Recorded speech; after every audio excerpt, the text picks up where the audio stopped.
13장 1절에서 21절까지의 말씀을 저와 여러분들이 교독하시도록 하겠습니다. 그때 마침 두어 사람이 와서 빌라도가 어떤 갈릴리 사람들의 피를 그들의 제물에 섞은 일로 예수께 아뢰니,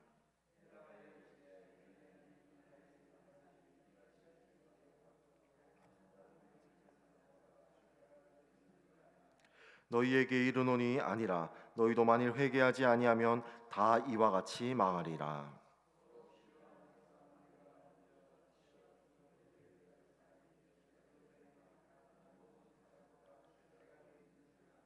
너희에게 이르노니 아니라 너희도 만일 회개하지 아니하면 다 이와 같이 망하리라.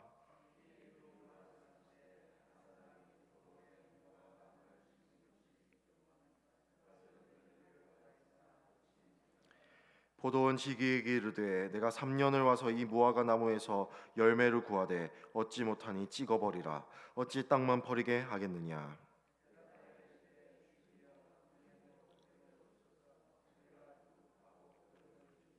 이후에 만일 열매가 열면 좋거니와 그렇지 않으면 찍어버리소서 하였다 하시니라. 18해 동안 귀신 들려 앓으며 꼬부라져 조금도 펴지 못하는 한 여자가 있더라.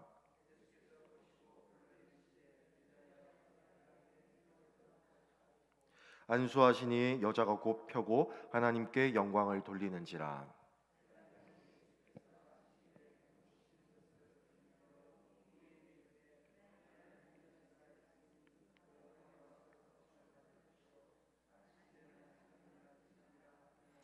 주께서 대답하여 이르시되 외식하는 자들아, 너희가 각각 안식일에 자기의 소나 나귀를 외양간에서 풀어내어 이끌고 가서 물을 먹이지 아니하느냐.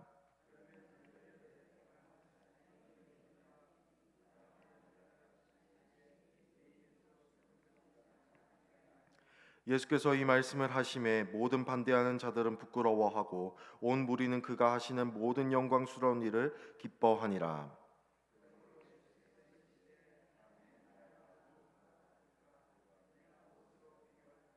마치 사람이 자기 채소밭에 갖다 심은 겨자씨 한 알 같으니 자라 나무가 되어 공중의 새들이 그 가지에 깃들였느니라. 마치 여자가 가루 서말 속에 갖다 넣어 전부 부풀게 한 누룩과 같으니라 하셨다 하더라. 아멘. 오늘 본문은 크게 두 가지를 말씀하고 있습니다. 본문은 먼저 1절에서 9절을 통하여서 회개를 말씀하고 있습니다. 그리고 뒤이어서 10절에서 21절까지 하나님 나라에 관하여서, 특히 하나님 나라의 초대에 관하여서 말씀을 하고 있습니다. 그리고 전체적으로는 하나님 나라의 특징을 말하고 있으며, 하나님 나라에 들어간 제자는 무엇을 해야 하는지를 특히 말씀해 주고 있다라는 것입니다. 오늘 이 두 가지를 통하여서 우리에게 주시는 하나님의 말씀이 무엇인지 알아가길 간절히 소망합니다. 오늘 본문 1절에서 9절은 회개에 관하여서 분명히 말하고 있습니다. 특히 회개의 기회에 관하여서 말씀을 합니다. 몇 명의 사람들이 예수님께 다가와서 최근에 일어난 일들에 관하여서 이야기를 합니다. 그들에게 있어서 이 사건이 굉장히 충격적이고 비극적인 일이었기 때문에 사람들은 예수님께 찾아와서 이 사건에 대해서 해석해 줄 것을 요구합니다. 쉽게 말하면 이 비극이 왜 일어난 것인지에 대해서 알려달라고 말을 하는 거죠. 사건은 이랬습니다. 총독 빌라도가 어떤 갈릴리 사람들의 피를 그들의 제물에 섞은 일이 일어난 것입니다. 여기서 섞다라는 말은 원어로 두 가지의 사건이 동시에 일어났다라는 것입니다. 즉 어떤 갈릴리 사람들이 자신이 준비한 제물을 바치려고 할 때에 이 총독 빌라도가 이들을 죽였다라는 것이죠. 그 사람들이 그런 참변을 당한 정확한 장소와 죽은 사람들의 숫자 등이 본문 가운데 나타나 있지는 않지만 정황상 유월절 시기에 희생 제물을 들고 성전으로 가던 중에 일이 일어난 것으로 보입니다. 그리고 이 일은 성전 근처에서 일어난 사건으로 보입니다. 총독인 빌라도는 이 사람들에게 무력을 사용하여서 그들을 죽였습니다. 유대인들에게 아주 중요한 의미를 가지고 있었던 이 성전 근처에서 이와 같은 사건이 일어났다는 것은 사람들에게 있어서 굉장히 큰 충격을 주었을 것입니다. 또 그들의 분노를 일으키기에 너무나도 충분한 일이었지요. 그래서 사람들은 예수님께 다가와서 이 사건에 대해서 해명하고 해석하고 알려줄 것을 요구하고 있다는 것입니다. 아마 그 사람들은 죽임을 당한 사람들이 그 자신의 죄로 인해서 죽었을 것이라고 생각했을 겁니다. 마치 욥이 까닭없이 고난을 받을 때에 욥의 친구들이 욥에게 너는 잘못을 저질렀기 때문에 고난을 받는다라고 말했던 것처럼 말입니다. 그리고 신명기에서는 자기의 죄로 말미암아서 하나님께 저주를 받는다라고 분명하게 말씀하고 있기 때문입니다. 그러나 예수님께서 말씀하신 것은 그들이 생각하는 것과는 달랐습니다. 그들이 다른 갈릴리 사람들에 비해 비교적 죄를 많이 지었으니까 그들의 죄로 인하여서 죽은 것이다라고 생각하는 것은 결코 아니다라고 말을 하고 계시는 겁니다. 다른 갈릴리 사람들에 비해 비교적 죄를 많이 지었기 때문에 죽은 것이 아니라고 예수님께서는 단호하게 그들에게 말씀하시는 거죠. 어떤 갈릴리 사람들이 죽은 이유는 그들의 죄 때문이 아니라 통치자인 빌라도의 폭력 때문이었습니다. 예수님께서는 통치자로 인하여서 그들이 심판받고 죽었다는 것을 활용하여서 그들에게 있어서 더 중요한 것을 말씀하십니다. 그것이 무엇입니까? 바로 회개하는 것입니다. 즉 하나님 앞에서 회개하지 않는다면 빌라도에게 희생당했던 사람들처럼 언제든지 하나님의 심판이 임할 수 있다는 것을 예수님께서는 그들에게 말씀하고 계시는 거죠. 우리는 어떤 사건들로 인하여 비극적인 일이 발생했을 때에 희생당한 자의 죄를 탓하며 그 죄로 인해 비극적인 일이 발생했다라고 우리는 단정하기 쉽습니다. 우리는 그런 상황 가운데에서 조금 더 신중해야 할 필요가 있습니다.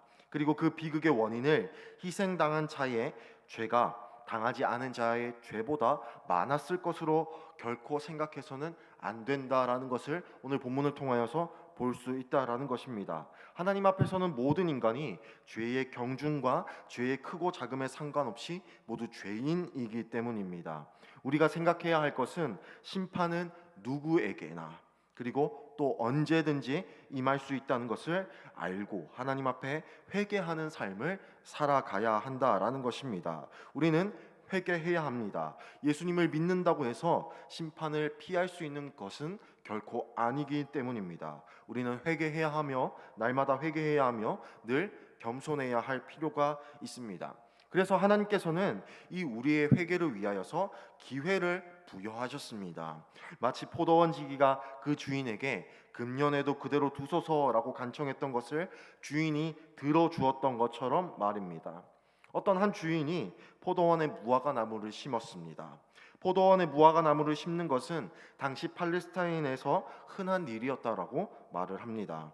그 주인은 무화과 나무를 심고 아주 정성으로 가꾸었고 인내로 그 열매를 기다렸습니다. 그러나 3년을 기다려도 무화과 나무에 열매가 맺히지 않았습니다. 그래서 주인은 땅을 낭비하지 못하도록 열매를 맺지 못하는 나무를 찍어버릴 것을 포도원 지기에게 명령했습니다.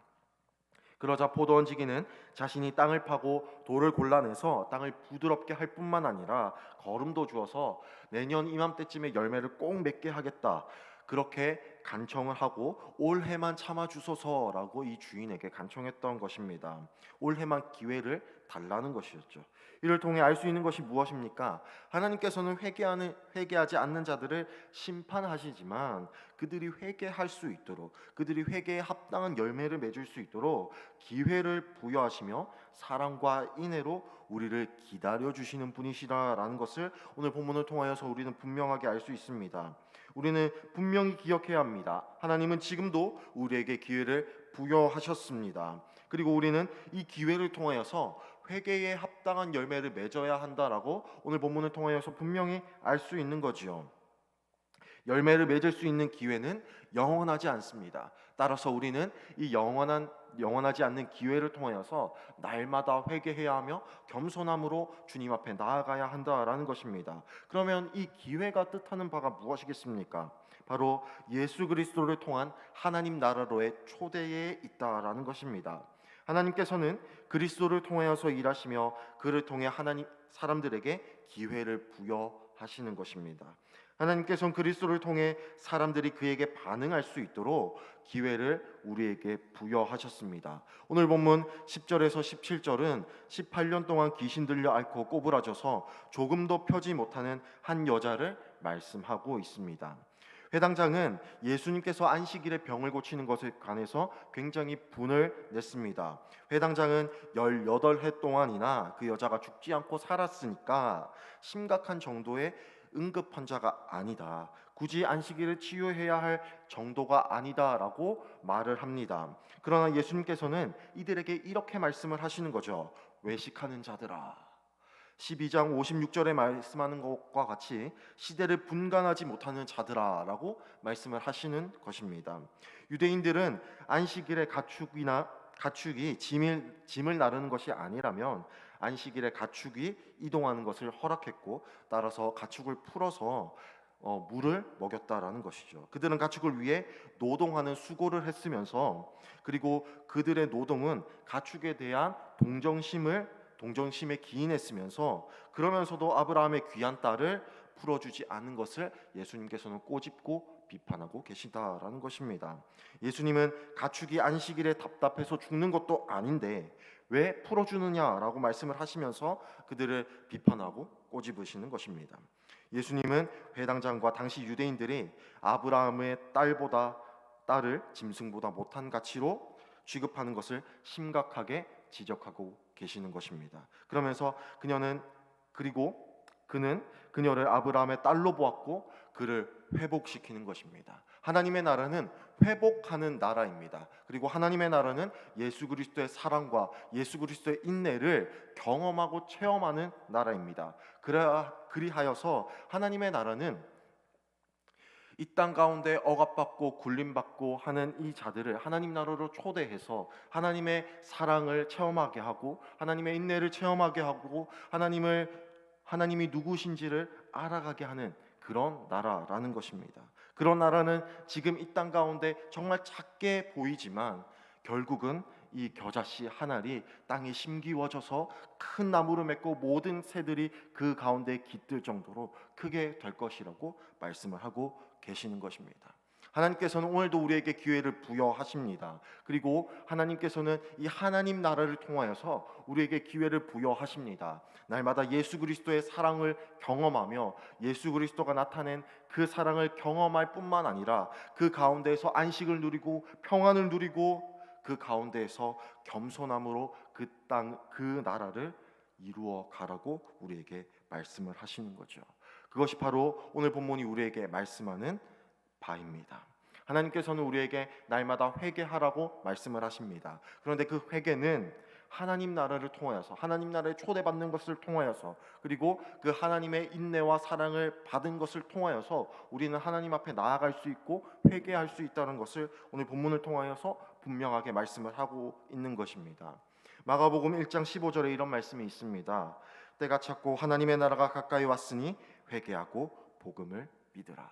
우리 가운데 하나님의 나라가 이미 임했습니다. 그리고 이 하나님 나라의 완성을 향해서 오늘도 달려가는 중입니다. 그렇다면 우리에게 임한 사명이 무엇이겠습니까? 오늘 이 하루도, 주님께서 맡겨주신 오늘 이 하루도 주님 앞에 나아가며 주님의 사랑을 경험하며 그 주님의 사랑 앞에 우리는 늘 겸손해야 하며 회개해야 할 필요가 있다라는 것을 우리는 이 본문을 통하여서 분명하게 알 수 있는 것입니다. 오늘 주님께서 맡겨주신 이 하루를 주님과 함께 잘 달려나가길 간절히 소망합니다. 주님의 사랑을 깨닫고 주님의 평안과 주님의 안식을 잘 깨닫고 그리하여서 날마다 낮은 자의 모습으로 그리고 회개하는 모습으로 인하여서 이 하나님의 나라를 확장시켜 나갈 수 있다라는 것입니다. 오늘 우리 앞에 펼쳐진 하루의 삶도 이런 삶이 되길 간절히 소망합니다. 하나님 나라를 경험한 자로서 낮고 낮은 모습으로 겸손한 모습으로 그리고 주님 앞에 나아가는 모습으로 한 걸음 한 걸음 나아가시는 여기 모인 모든 성도님들이 다 되시길 간절히 소망합니다. 마가복음 1장 15절은 이렇게 분명히 말합니다. 때가 찼고 하나님의 나라가 가까이 왔으니 회개하고 복음을 믿으라.